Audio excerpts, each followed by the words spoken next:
आदिवासी क्षेत्र है और मैं भी खुद एक आदिवासी हूँ, तो मैं आपको कुछ बातें बताना चाहती हूँ। हमारा संविधान हम आदिवासियों के लिए कई महत्वपूर्ण अधिकार और संरक्षण दी हैं, जो हमारी सामाजिक, आर्थिक और सांस्कृतिक पहचान को सुरक्षित रखने के लिए है। बहुत सारे अनुच्छेद हैं हमारे संविधान में, पर अब अगर मैं आपको सब अनुच्छेद बोलना चालू करूं तो आप लोग सब सो जाएंगे। पर कुछ मुख्य अनुच्छेद हैं जो मैं आपसे शेयर करना चाहती हूँ। अनुच्छेद 342 के तहत अनुसूचित जनजातियों के रूप में मान्यता देना।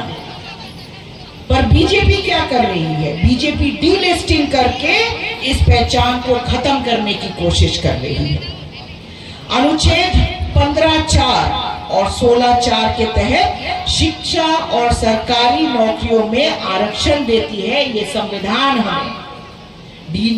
डीलिस्टिंग की मांग कर भाजपा हम आदिवासियों का आरक्षण खत्म करना चाहती है।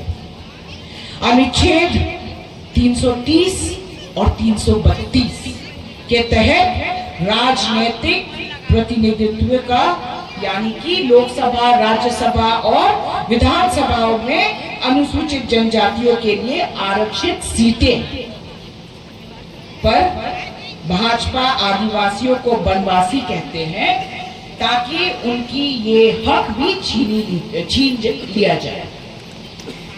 अनुच्छेद 29 और 350(a) इसके तहत सांस्कृतिक अधिकार और प्राथमिक शिक्षा में मातृभाषा में शिक्षा की सुविधा दी जाती है हम आदिवासियों को। आपके यहाँ 5वीं अनुसूची लागू है। मैं जहां से आती हूँ वहां पे 6वीं अनुसूची लागू है, क्योंकि वो 6th शेड्यूल एरिया कहा जाता है। इस प्रदेश में भाजपा 5वीं अनुसूची जो है उसको लागू होना नहीं देना चाहती। अगर हम भूमि और प्राकृतिक संसाधनों की सुरक्षा की बात करें, वन अधिकार अधिनियम 2006 की बात करें, आदिवासियों को वन भूमि पर अधिकार और पारंपरिक वन संसाधनों का तक पहुंचाने का काम कर। जिस रमन सरकार ने 15 साल इसको रोक कर रखा, जब कांग्रेस की सरकार आई तो उस टाइम ये शुरू किया गया देना। पर विष्णुदेव सरकार ने फिर से लगभग ये पूरी प्रक्रिया को रोक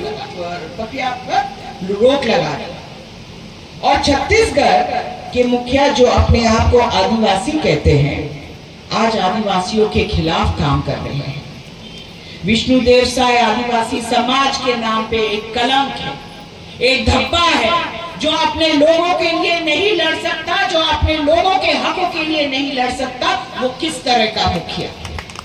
मैं आप सबसे पूछना चाहती हूँ, ऐसा मुखिया किस काम का जो आपके हकों के लिए ना लड़े, जो आपके आरक्षण के लिए ना लड़े?